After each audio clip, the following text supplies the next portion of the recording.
The Caribbean breeze still flutters through the salt-bleached curtains of the Bellerive estate, but there is no one left to pull them shut. Time once stopped here, frozen like a frame of celluloid, on the turquoise-tiled terraces of Claudette Colbert's oceanfront refuge. Today, it creaks under the weight of memories too heavy to vanish, and too dignified to beg for attention.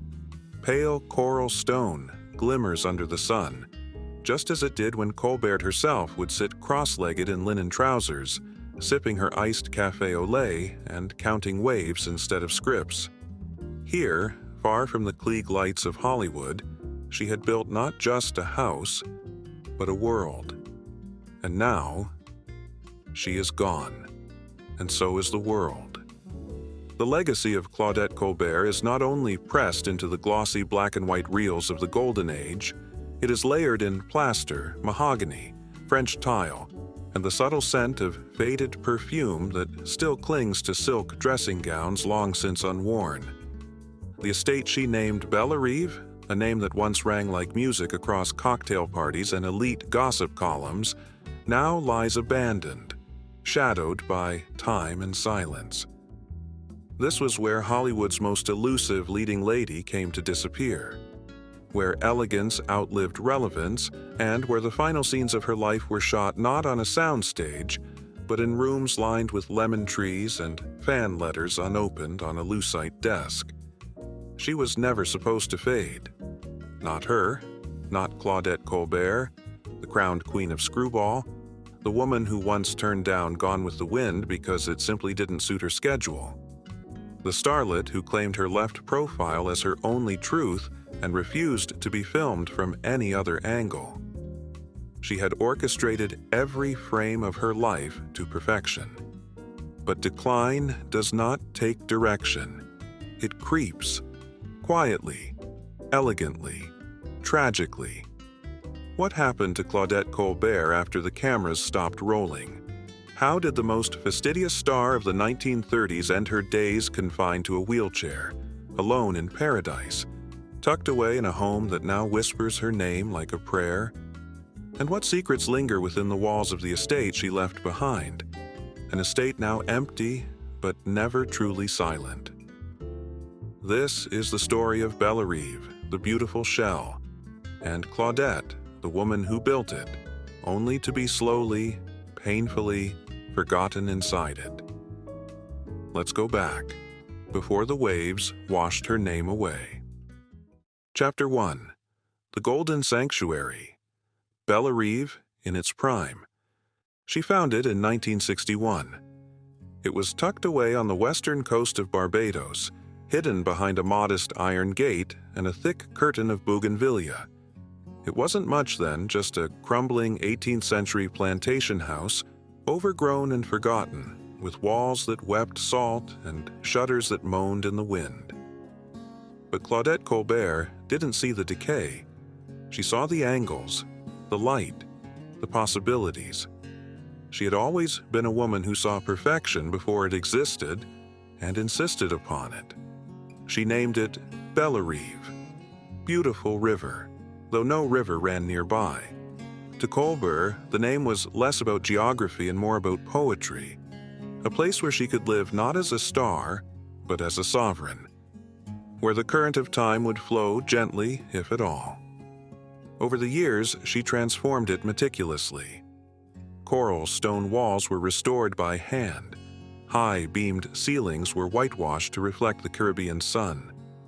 Floors of dark mahogany glistened beneath French provincial furnishings flown in from Manhattan showrooms. Pale blues, whites, and creams dominated every room, punctuated only by the shimmer of crystal or the sharp silhouette of a potted orchid. Every detail was hers. Every chair, every tile, every dinner plate had her approval. Lucite side tables sat beside centuries-old French bergère. Silver photo frames held images of Clark Gable, Franklin Roosevelt, and a young Ronald Reagan smiling at some long-forgotten dinner. There was a room with mirrored walls for dressing, another for reading, and another entirely dedicated to her extensive wardrobe.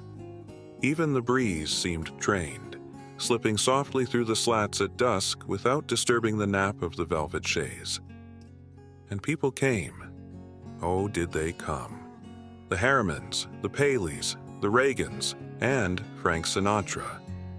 Old friends, new money, minor royalty.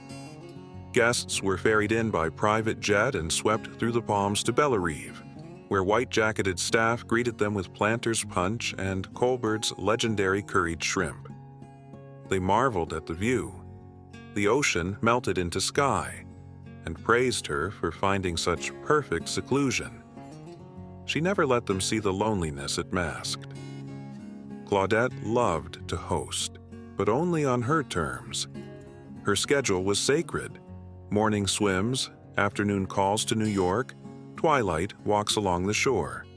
When guests overstayed their welcome or dared to challenge the order of her domain, they were met with polite indifference, then an elegantly phrased goodbye. She hadn't escaped to Bellerive to perform. She'd escaped to reclaim control. By then, Hollywood had long ceased to offer her the kinds of roles that once made her queen. She had aged out of ingenue and refused to play dowagers. She would not be humiliated. "I make no comebacks," she once declared. "A comeback is someone who goes away." So she simply stayed. In Bellerive, she was never away. She was the center of her own private universe, beautiful, ordered, unchanging. It was not a retreat. It was a statement, a final act of defiance wrapped in sea air and bone-white roses. Here, Claudette Colbert seemed to have outwitted time itself. But perfection is always temporary, and paradise, no matter how carefully built, cannot hold back the tide forever. Chapter 2. The Hidden Cracks Beneath the Coral Stone. Even in paradise, things begin to crumble. By the early 1990s, Bellerive still glistened like a magazine spread, its gardens pruned and its interiors polished to the inch. But inside, behind the signature silk robes and the perfectly applied lipstick, Claudette Colbert was beginning to fray. She had always been inviolable, her discipline legendary. No late nights, no bad angles, no disorder. But time, so long her obedient servant, had grown impatient. In 1993, the first stroke came. Small, manageable. She tried to dismiss it like an inconvenient guest, but another followed, then another, and with them her body began to betray her. Her once impeccable posture gave way to the hunched curve of age. Her famous voice, sharp and clipped like a martini, wavered in tone. Soon, she could no longer walk unaided. Then, not at all. A wheelchair appeared in the halls of Bellerive, a quiet admission from a woman who had never admitted anything. And yet, she refused pity. When friends would visit, those who were still alive or still allowed in, she greeted them with carefully applied rouge, pearl earrings, and that singular wit she never lost. "I may not walk," she quipped once, "but at least I still know how to sit beautifully."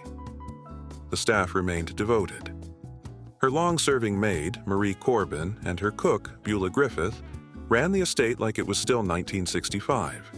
Meals were served with linen napkins and fresh-cut gardenias. Beulah's famous apple brown Betty still perfumed the dining room on Sundays. Claudette clung to these rituals like a lifeline. But some cracks could not be sealed with manners.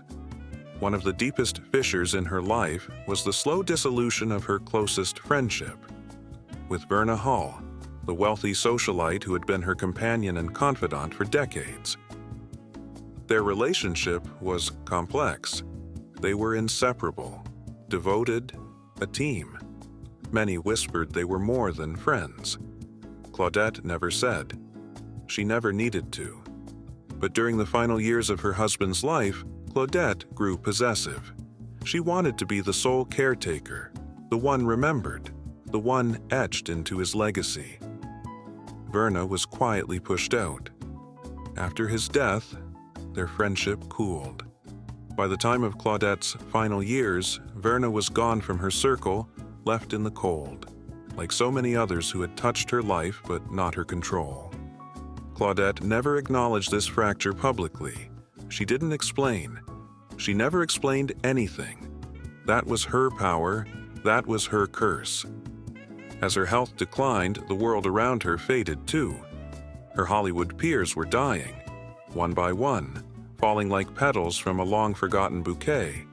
The studio heads who once cowered before her, the directors she had corrected, the co-stars she had outshone. They were gone. And she remained, trapped in a body that no longer obeyed her, in a home that whispered her legacy back to her in echoes. And then, the silence grew. She stopped taking phone calls. Her letters were returned unopened. Even those closest to her began to wonder, what was happening inside Bellerive? Was it pride, privacy, or simply the slow unraveling of a woman who had lived so long on her own terms, she could no longer tolerate the reality that life itself had the final say? Whatever it was, by 1996, the curtain had all but fallen. But there was one last act yet to play. And when it came, it was quiet. As always, perfectly timed. Chapter 3. The Final Curtain and the Estate's Lonely Survival. It ended, not with fanfare, but with a hush. On July 30th, 1996, Claudette Colbert slipped away in her sleep. The sea was calm that night, as if honoring a vow of silence. A nurse checked on her in the early morning hours at Bellerive and found her still, serene, wrapped in white linen, her face relaxed, the corners of her mouth faintly upturned, as though amused by some final private thought. She was 92. News traveled slowly. There were no camera crews camped at her gates, no flurry of public mourning. She had planned it that way. There would be no grand funeral, no red carpet farewell. Her ashes were interred quietly in the Barbados soil, on the very island where she had spent her final decades evading Hollywood's reach. And then the house stood still. The corridors of Bellerive, once echoing with laughter, footsteps, and clinking glasses, were now subdued. But they were not empty. Not yet. For a year after her passing, the estate remained exactly as she left it, preserved like a shrine. The blue and white slipcovers remained perfectly pressed.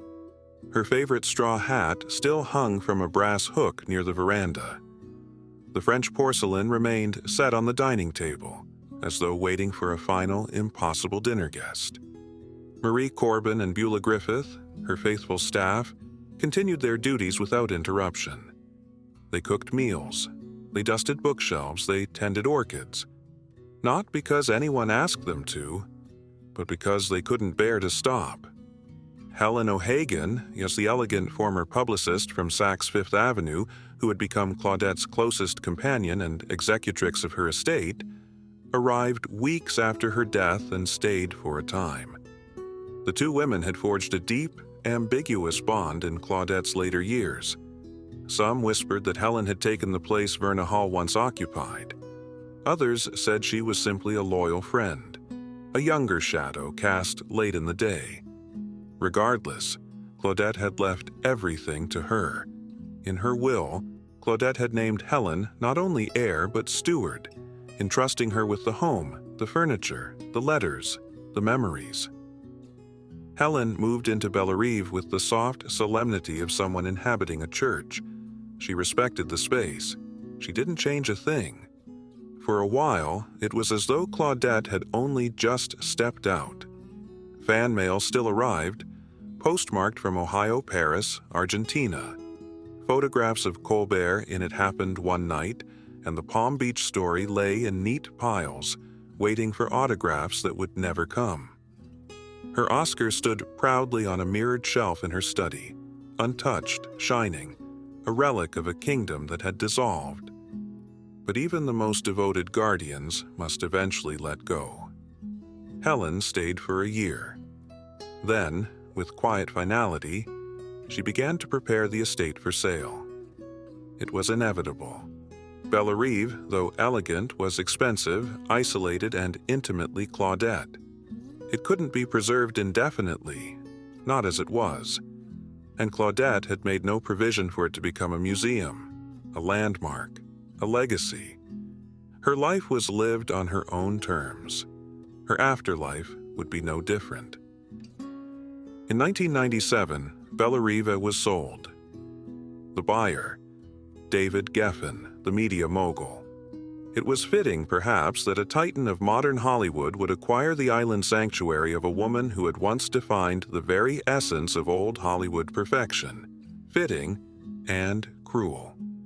Because as soon as the papers were signed, a page was turned. The staff were dismissed. The contents, so lovingly chosen by Claudette over decades, were boxed, sold, or given away. The Oscar was sent to Christie's. The hat, the letters, the perfume, all gone. Bellerive no longer belonged to the woman who built it. It had become just another address. But for those who had been there, who had felt its magic, its silence, its staggering beauty, it would never be just a house. It was hers, and without her, it was simply an echo. Chapter 4. The Aftermath. From Legacy to Sale. When Helen O'Hagan closed the last drawer and turned the key to Bellerive's front door, she did not look back. She couldn't. What had begun as a friendship had evolved into something richer, quieter, more sacred. Helen had met Claudette through social circles in New York, both impeccably dressed, both fluent in charm and silence.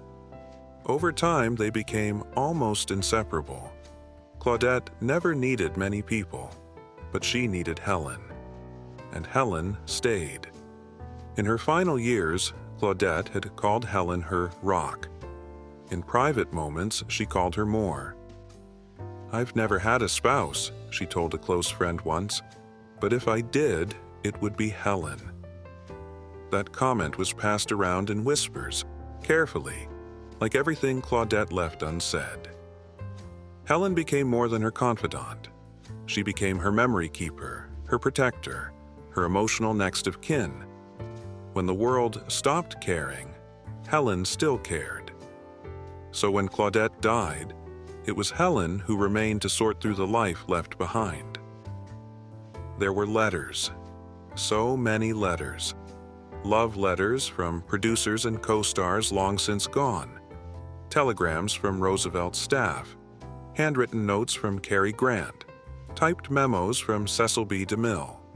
They weren't just memorabilia. They were moments. Pieces of a life curated and guarded, now spread out on her lucite desk like evidence in a museum that would never be built. And there were photographs. Claudette was meticulous about her image, never without lighting, always her left side. But these photos were different. Candidate, grainy, a laughing Colbert at the beach, wine glass in hand, a blurry dinner party with William Powell dozing in a chair, a picture of her with Verna Hull in matching hats, arms looped, proof of a life beyond the spotlight. Helen preserved what she could. But she also knew that Bellerive could not become a mausoleum. It had never been that to Claudette. It was a home, not a temple. So she made a decision that broke her heart, to let it go. The sale went quietly, with little press. David Geffen, known for collecting homes as if they were art, snapped it up for over $2 million. To him, it was another jewel in a crown of properties. To Helen, it was the end of a chapter she'd lived inside, word by word. With the sale finalized, Helen returned to New York. She kept a few mementos, small things, a photograph, a silk scarf, a signed copy of It Happened One Night's shooting script. That was all. Everything else vanished into the ether of estate sales and wealthy buyers who didn't know Claudette's name, only the estate's value. And what of the Oscar? It had once held pride of place in the library, gleaming gold under track lighting, its base engraved with the film that made her immortal. But after her death, it felt strangely out of place. The Academy had once snubbed her in silence.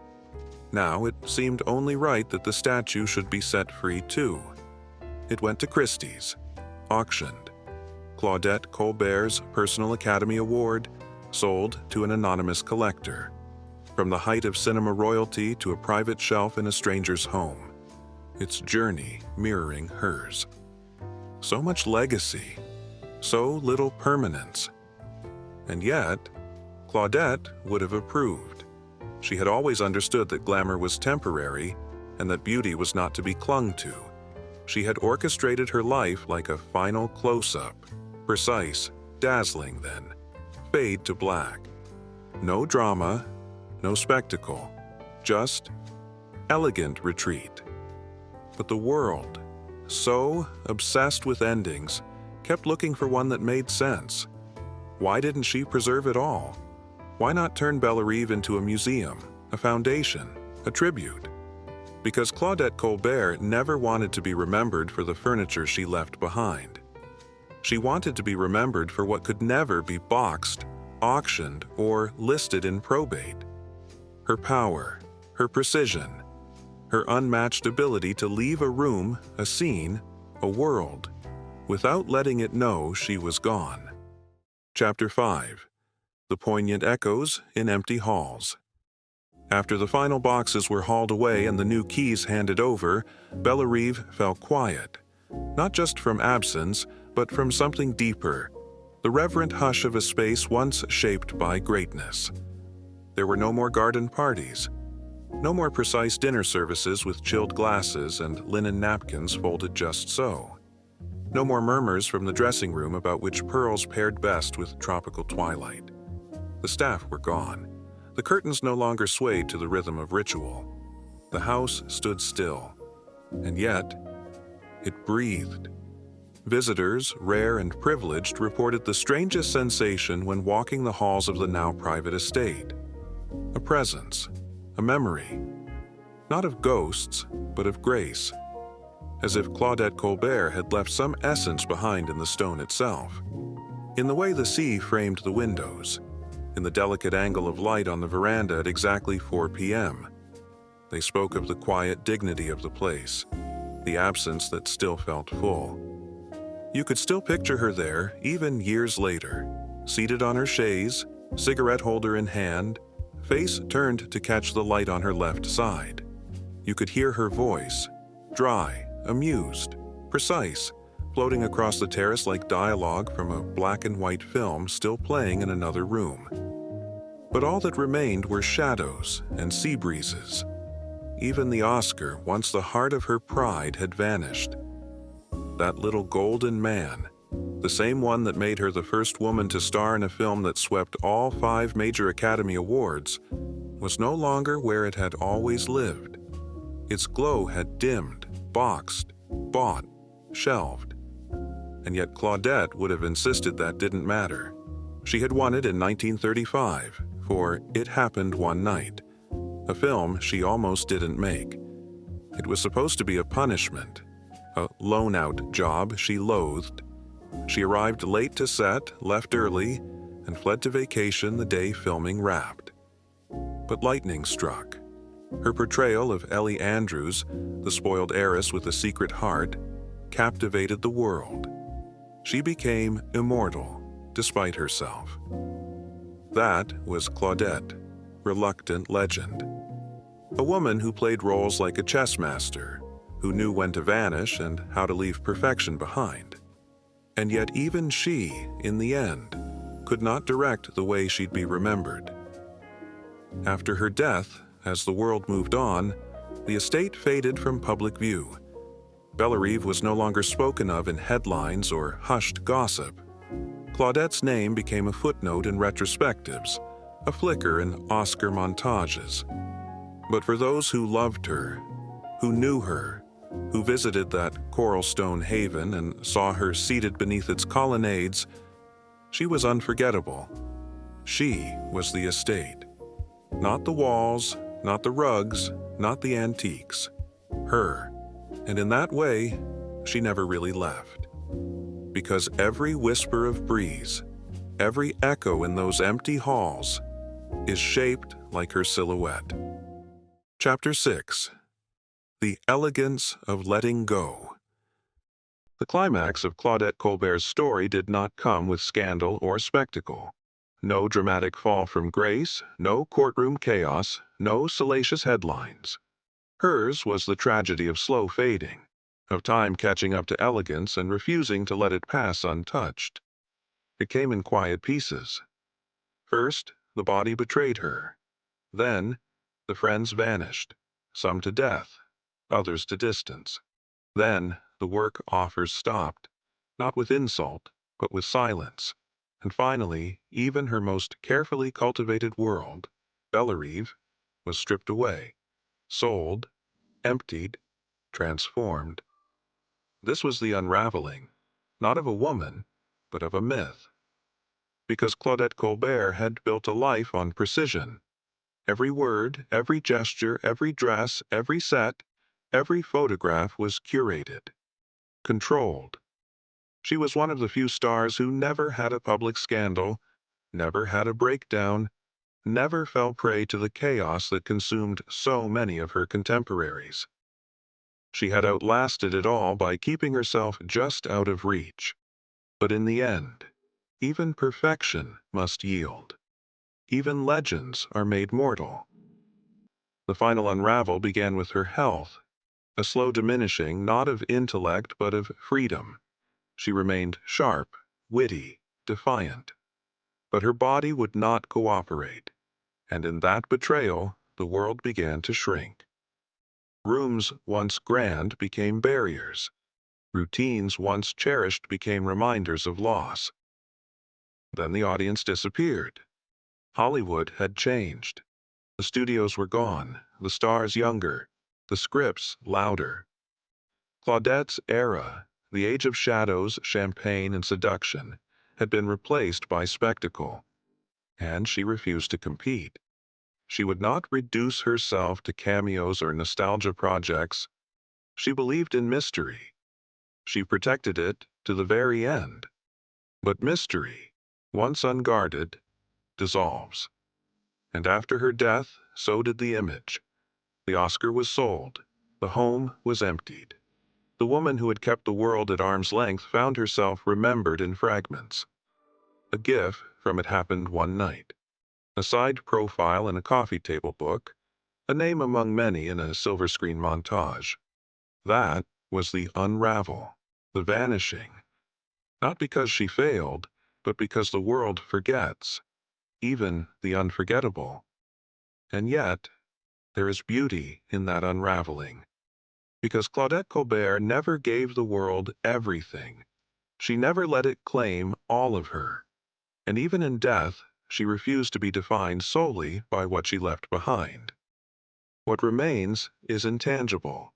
The feel of cool tile on bare feet in a Barbados morning.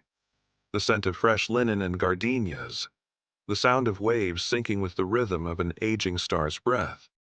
The grace of a woman who mastered both entrance and exit, and who, in her final act, vanished with dignity intact. The cameras stopped rolling, the lights dimmed, and she disappeared, not in tragedy, but in silence. Perfect as always. Chapter 7. A Legacy in Shadows and Silk. There is a strange hush that falls over a place when its keeper is gone. Bellerive still stands, its coral stone walls warmed by the same sun that once glinted off Claudette Colbert's cheekbone. The sea still sighs against the sand in slow, even rhythms. The palms still rustle. The birds still circle overhead.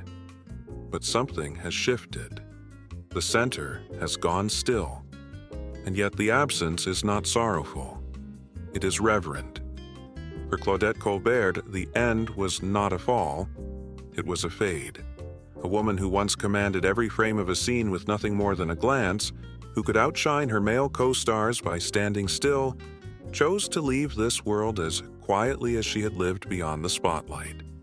With control, grace, and an exquisite sense of timing. There are no monuments to her in Hollywood, no boulevards that bear her name. But maybe that's fitting. She was never made for Hollywood's gluttonous glare. She was made for the close-up, for the nuance, for the silence between lines.